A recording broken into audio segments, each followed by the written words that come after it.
এখন বক্তব্য নিয়েছেন কারা নির্যাতিত, বারবার কারা নির্যাতিত মাজলুম আলেমে দ্বীন বাংলাদেশ খেলাফত মজলিসের সম্মানিত আমির শাইখুল হাদিস ইবনে শাইখুল হাদিস আল্লামা মাহমুদুল হক, আল্লামা মাহমুদুল হক।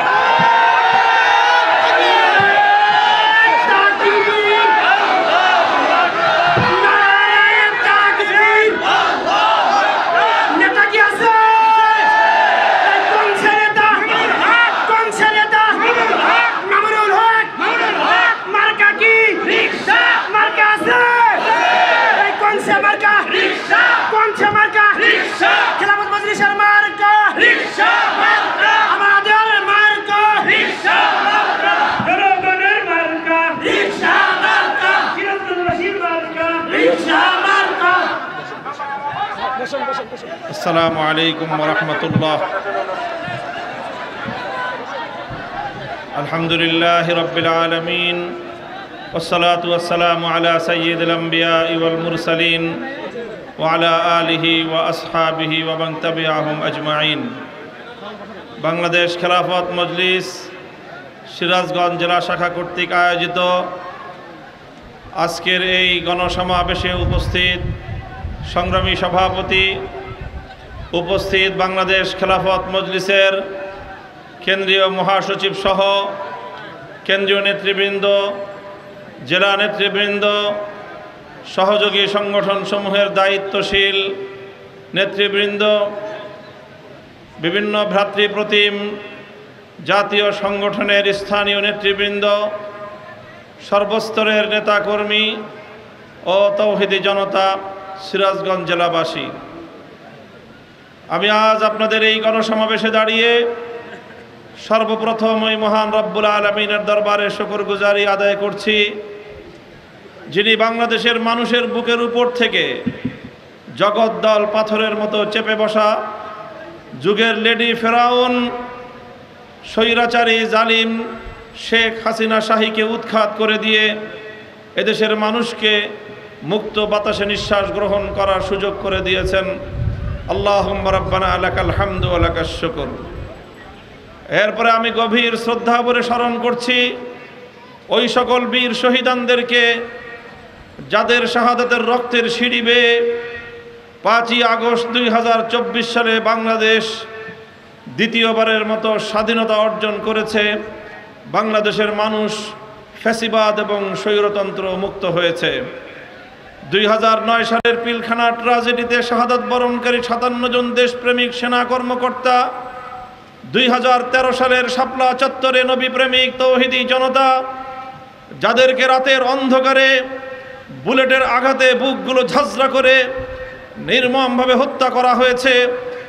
2014-15 সালে বিরোধী দলীয় নেতা কর্মী আল্লামা সাঈদীকে মিথ্যা ফাঁসির রায় দেওয়ার প্রেক্ষিতে ফুঁসে ওঠা গোটা বাংলাদেশের কোরআন প্রেমিক তৌহিদি জনতা, শতাধিক যাদেরকে পাখির মতো গুলি করে হত্যা করা হয়েছে। 2021 সালের মোদি বিরোধী শান্তিপ্রিয় হেফাজতে ইসলামের আন্দোলনে স্বৈরাচারী জালিমের বুলেটের আঘাত কেড়ে নিয়েছে 21 জন তাজা প্রাণ।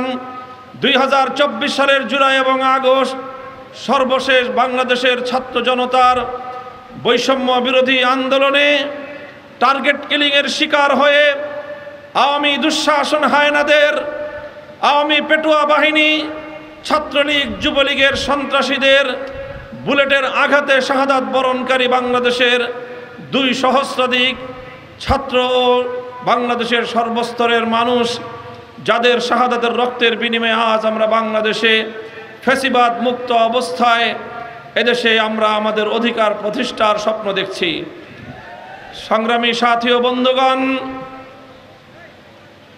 আমরা যে রক্তের বিনিময়ে, যেই শাহাদাতের বিনিময়ে বাংলাদেশ অর্জন করেছি, আজকে একটি ফ্যাসিবাদ মুক্ত বাংলাদেশ গড়ার প্রত্যয়ে আমরা সম্মিলিত হয়ে কাজ করছি। আমরা আর সেই পুরাতন ফ্যাসিবাদী স্বৈরতন্ত্রী আমলে আর ফিরে যেতে চাই না। এজন্য আমি ইতিহাস স্মরণ করিয়ে দিতে চাই বাংলাদেশের মানুষকে, 1971-এর মহান মুক্তিযুদ্ধের পর বাংলাদেশ লাখো প্রাণের রক্তের বিনিময়ে স্বৈরাচারী অত্যাচারী জালিম পশ্চিম পাকিস্তানি শাসক গোষ্ঠীকে হটিয়ে এদেশের মানুষ তাদের ন্যায্য অধিকার প্রতিষ্ঠার স্বপ্ন দেখেছিল। দুর্ভাগ্যজনকভাবে স্বাধীনতা অর্জনের কয়েক মাসের মধ্যে 1971-এর মহান মুক্তিযুদ্ধের অর্জনকে ছিনতাই করা হয়েছিল। পিন্ডির দাসত্বের শৃঙ্খল থেকে মুক্ত করে বাংলাদেশের মানুষকে দিল্লির শৃঙ্খলে আবদ্ধ করবার ষড়যন্ত্র চালানো হয়েছিল। 1972 সালে একটি সংবিধান তৈরি করা হয়, যেই সংবিধানের মূল নীতিগুলোর ইতিহাস পর্যালোচনা করলে দেখা যায় বাংলাদেশের স্বাধীনতা যুদ্ধে নেতৃত্ব দানকারী আওয়ামী লীগের নেতা শেখ মুজিবুর রহমান সাহেব, যিনি মুক্তিযুদ্ধ চলাকালীন সময়ে পশ্চিম পাকিস্তানিদের হেফাজতে বন্দী ছিলেন, সেখান থেকে মুক্তি লাভ করে স্বাধীন বাংলার মাটিতে না এসে তিনি গেলেন লন্ডন। লন্ডন থেকে সোজা বাংলার মাটিতে তিনি পদার্পণ না করে বাংলাদেশে আসার আগে তিনি দিল্লিতে তার প্লেন ল্যান্ড করলো। তিনি ভারতের তৎকালীন প্রধানমন্ত্রী শ্রীমতী ইন্দিরা গান্ধীর শরণাপন্ন হলেন, সেখান থেকে প্রেসক্রিপশন গ্রহণ করলেন। আসার সময় মুজিব কোটের পকেটে ইন্দিরা গান্ধী চিরকুট লিখে দিল, যেই চিরকুটের মধ্যে ভারতীয় সংবিধানের মৌল 4 নীতির ভিত্তিতে বাংলাদেশের সংবিধান রচনা করবার নির্দেশনা ছিল। শেখ মুজিবুর রহমান সাহেব 72 সালে বাংলাদেশে এসে সেই সংবিধান প্রণয়ন করলেন, যেই সংবিধানের মাধ্যমে বাংলাদেশের স্বাধীনতাকে ভারত মাতার চরণ তলে বলি দেওয়া হয়েছিল। আমরা দ্ব্যর্থহীন ভাষায় বলি, 1971-এর চেতনা ছিল মুক্তিযুদ্ধের চেতনা। মুক্তিযুদ্ধের চেতনা ছিল জুলুমের বিরুদ্ধে লড়াই, মুক্তিযুদ্ধের চেতনা ছিল শোষণ এবং বঞ্চনার বিরুদ্ধে লড়াই, মুক্তিযুদ্ধের চেতনা ছিল বৈষম্যহীন এক বাংলাদেশ গড়বার লড়াই। কিন্তু মুক্তিযুদ্ধের পরে সেই জুলুম, শোষণ, বৈষম্যহীন বাংলাদেশ গড়বার এদেশের 7 কোটি মানুষের স্বপ্নকে পায়ের তলায় পিষ্ট করে শেখ মুজিবুর রহমান সাহেব একদলীয় বাকশাল তৈরি করার মধ্য দিয়ে বাংলাদেশের মানুষের অভিপ্রায় এবং ইচ্ছাকে তিনি জলাঞ্জলি দিয়েছিলেন। তিনি ভারত থেকে আমদানি করলেন ধর্মনিরপেক্ষ মতবাদ। মুক্তিযুদ্ধের সময় এমনকি বাংলাদেশের স্বাধীনতা যুদ্ধ চলাকালীন 52 থেকে 54, 54 থেকে 66, 66 থেকে 69, 69 থেকে 70, 70 থেকে 71-এর মুক্তিযুদ্ধ কখনো বাংলাদেশের মানুষ ধর্মনিরপেক্ষতার কথা শুনেনি। মুক্তিযুদ্ধের পর হঠাৎ করে ভারত থেকে ইন্দিরা গান্ধীর নির্দেশে বাংলাদেশে ধর্মনিরপেক্ষ মতবাদ আমদানি করা হয়। আমরা দ্ব্যর্থহীন ভাষায় দ্বিতীয় স্বাধীনতার পর 5ই আগস্টের বিপ্লব পরবর্তী বাংলাদেশে স্পষ্ট ঘোষণা করতে চাই, বাংলাদেশ আর কোনোদিন ভারতের গোলামির শৃঙ্খলে আবদ্ধ হবে না। এবারের লড়াই ছিল আমাদের ভারতীয় আধিপত্যবাদ উৎখাতের লড়াই। আগস্ট বিপ্লবের উদ্দেশ্য ছিল ভারতীয় আধিপত্যবাদের শৃঙ্খলকে বাংলাদেশ থেকে উৎখাত করা।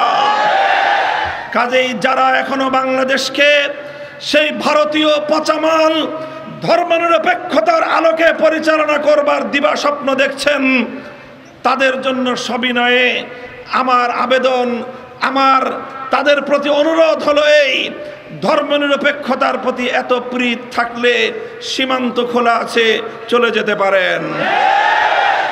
শাহজালালের বাংলাদেশে আর কোনোদিন ধর্মনিরপেক্ষতাকে ফিরে আসতে দেওয়া হবে না।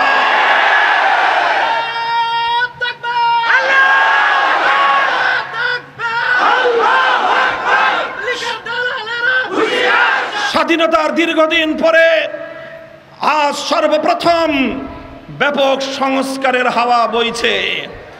সংবিধান সংস্কারের আওয়াজ উঠেছে। সংবিধান সংস্কারের জন্য কমিশন গঠন করে প্রস্তাবনা গ্রহণ করা হয়েছে।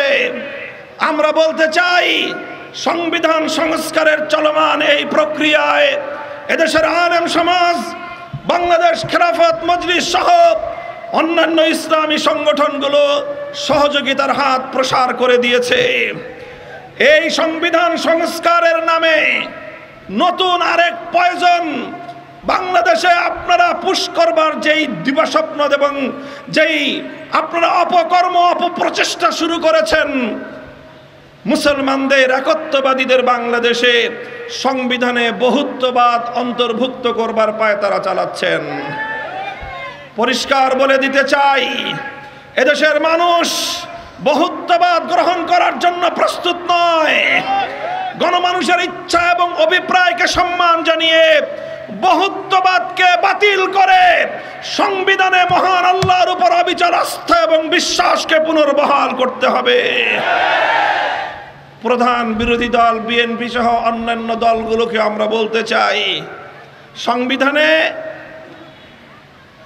ধর্মনিরপেক্ষ মতবাদকে বাতিল করে বিসমিল্লাহির রহমানির রহিম সংযুক্ত করে মহান আল্লাহর উপর অবিচল আস্থা এবং বিশ্বাসকে অন্তর্ভুক্ত করে শহীদ প্রেসিডেন্ট জিয়াউর রহমান বিএনপির রাজনীতির গতিপথ নির্ধারণ করে দিয়েছিলেন। এখন আমরা দেখছি বিএনপির মধ্যে জিয়াউর রহমানের চেয়ে বেশি বুঝে বাঁশের চেয়ে বড় বড় কিছু কঞ্চি তৈরি হচ্ছে। আপনাদের যদি ধর্মনিরপেক্ষ মতবাদের প্রতি, আওয়ামী রাজনীতির প্রতি এত পীড়িত থাকে, শেখ হাসিনার সাথে যোগ দেন। বিএনপি যদি এই ধারা থেকে নিজের দলকে রক্ষা করতে না পারে, বিএনপির ব্যাপারে এদেশের তাওহীদি জনতা ভিন্ন কোনো চিন্তা করতে বাধ্য হবে। সংগ্রামী সাথী ও বন্ধুগণ, তারপরের বক্তব্য হলো এই, আজ বাংলাদেশে ফ্যাসিবাদীদেরকে আবার পুনর্বহাল করবার, পুনর্বাসন করবার স্বপ্ন দেখেন অনেকে। আমরা বলতে চাই, ফ্যাসিবাদী আওয়ামী লীগ বাংলাদেশে পাঁচটি গণহত্যা পরিচালনা করেছে। পাঁচটি গণহত্যার মাধ্যমে প্রায় 3000 বাংলাদেশের নিরীহ নিরপরাধ মানুষকে হত্যা করেছে। প্রতিটি হত্যাকাণ্ডের বিচার হওয়ার আগে আওয়ামী লীগকে বাংলাদেশের রাজনীতিতে পুনর্বাসিত হতে দেওয়া হবে না।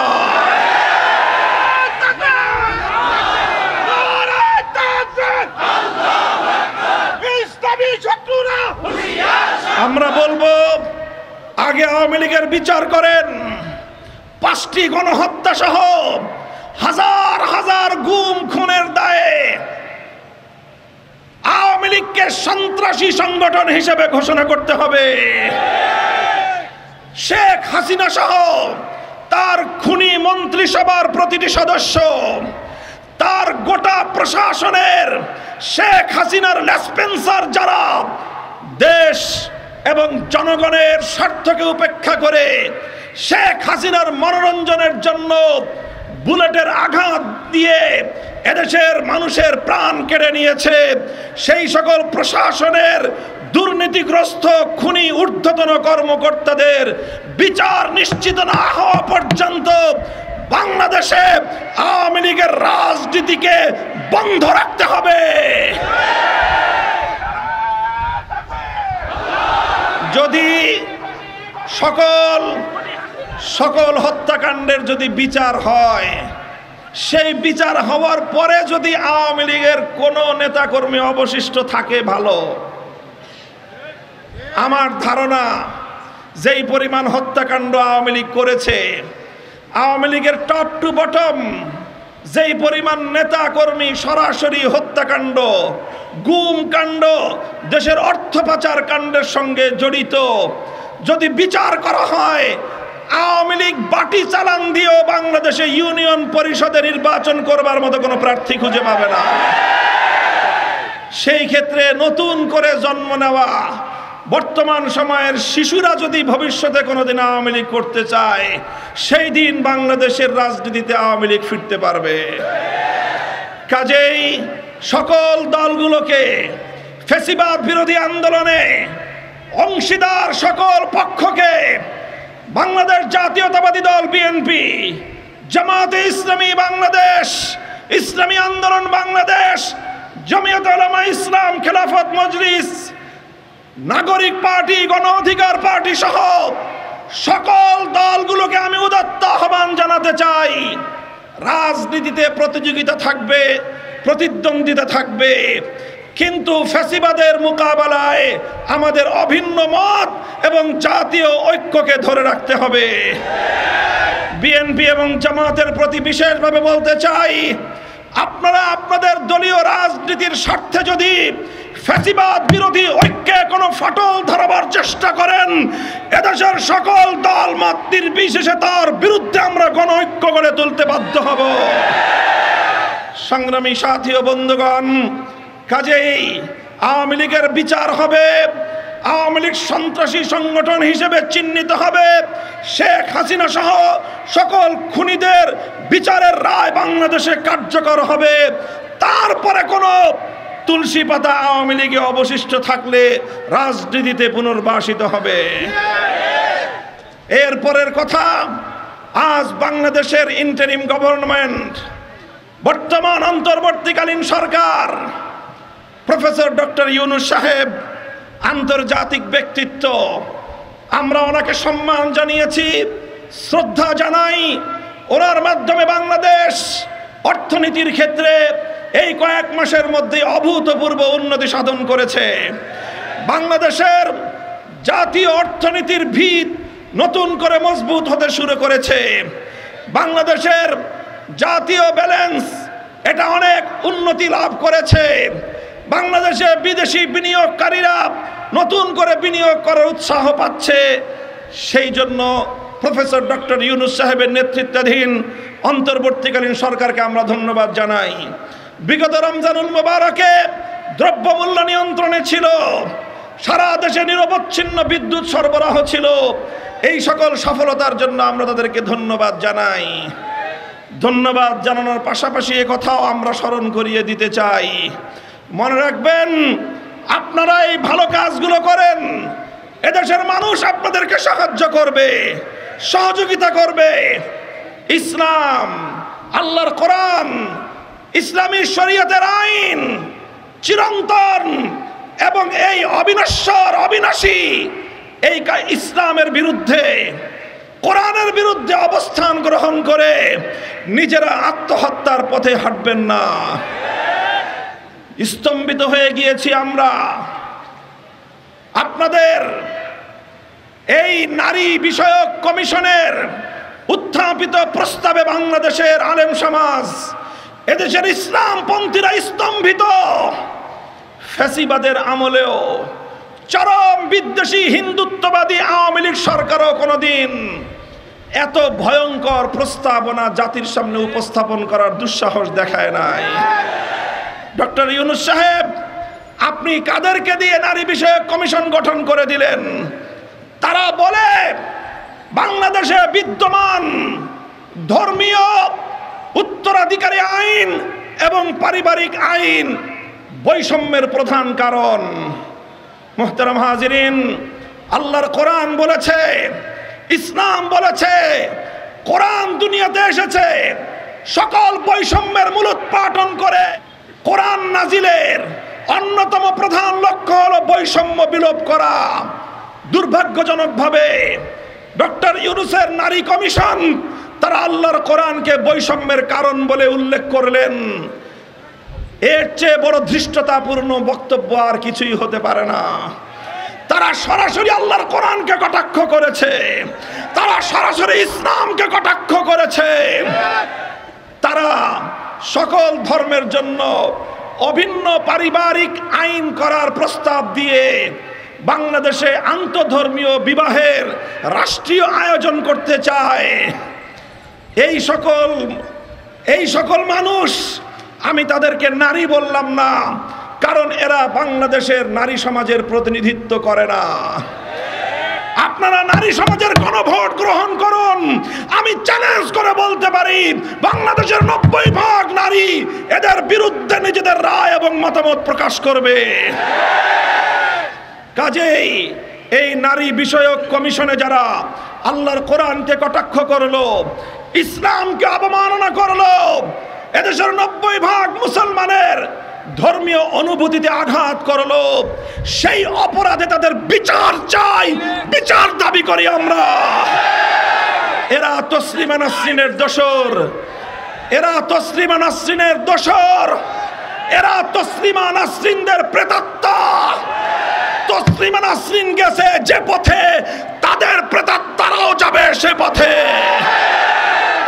আমরা পরিষ্কার ভাষায় বলি, আগামী ৩রা মে ঢাকার সোহরাওয়ার্দী উদ্যানে সকল ইসলামপন্থীদের একত্রিত সংগঠন হেফাজতে ইসলাম বাংলাদেশ এবং তার আমির আল্লামা শাহ মুহিবুল্লাহ বাবু নগরী আমির হেফাজত ডাক দিয়েছেন, বলেছেন চলো চলো ঢাকা চলো। সেদিন আমরা পরিষ্কার আপনাদেরকে সতর্ক বার্তা শুনিয়ে দিতে চাই, বিতর্কিত নারী কমিশনের প্রস্তাবনা প্রত্যাখ্যান করে এই কমিশন বাতিল করতে হবে, আর না হয় আগামী দিনে ইসলামপন্থী আল কোরআনের সৈনিকদেরকে রাজপথে আপনাদেরকে মোকাবেলা করতে হবে। সংগ্রামী সাথী ও বন্ধুগণ, এরপরে আমাদের উদাত্ত আহ্বান, আমি আবারও আমাদের অন্তর্বর্তীকালীন সরকারের প্রধান উপদেষ্টা ডক্টর ইউনূস সাহেবকে আহ্বান জানাই, গাজায় মুসলমানদের উপর পরিচালিত জায়নবাদী ইসরায়েলের ভয়াবহ বর্বরতা, সর্বশেষ ভারতের কাশ্মীরের মুসলমানদের উপর হিন্দুত্ববাদী মোদির নৃশংসতা এবং গত 5ই এপ্রিল ভারতের জাতীয় সংসদে পাশকৃত বিতর্কিত ওয়াকফ আইন সংশোধনী বিল 2025-এর মাধ্যমে গোটা ভারত জুড়ে আল্লাহর নামে ওয়াকফকৃত মুসলমানদের ধর্মীয় সম্পত্তি লুণ্ঠন করবার যে পায়তারা চালানো হচ্ছে, সেই পায়তারা রোধে বাংলাদেশের জনগণের পক্ষ থেকে বাংলাদেশ সরকারের প্রধান উপদেষ্টাকে আন্তর্জাতিক পর্যায়ে বিশ্ব জনমতকে সংগঠিত করে মুসলমানদের নিরাপত্তা বিধান করবার জন্য উদাত্ত আহ্বান জানায়।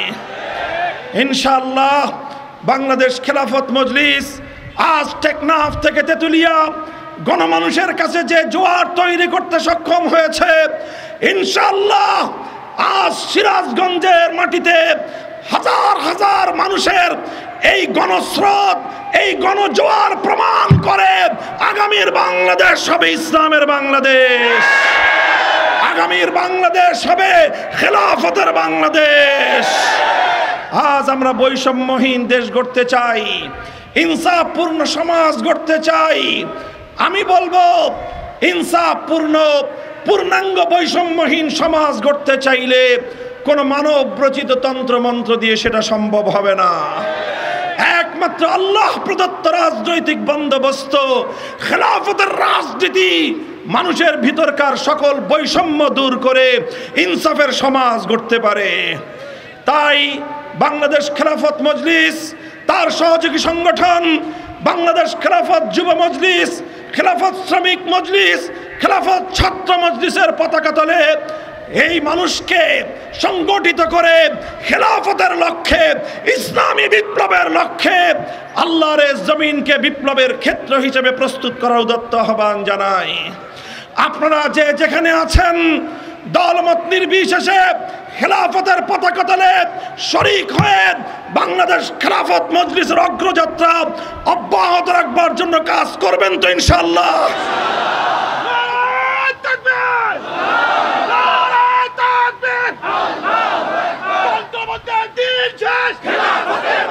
সংগ্রামী সাথী ও বন্ধুগণ, নির্বাচনোত্তাসন্ন আমাদের মহাসচিব সাহেব বলেছেন প্রয়োজনীয় সংস্কার এবং খুনিদের বিচার কার্যক্রম ত্বরান্বিত করার পাশাপাশি কোনো কাল বিলম্ব না করে যৌক্তিক সময়ের মধ্যে জাতীয় নির্বাচন দিতে হবে।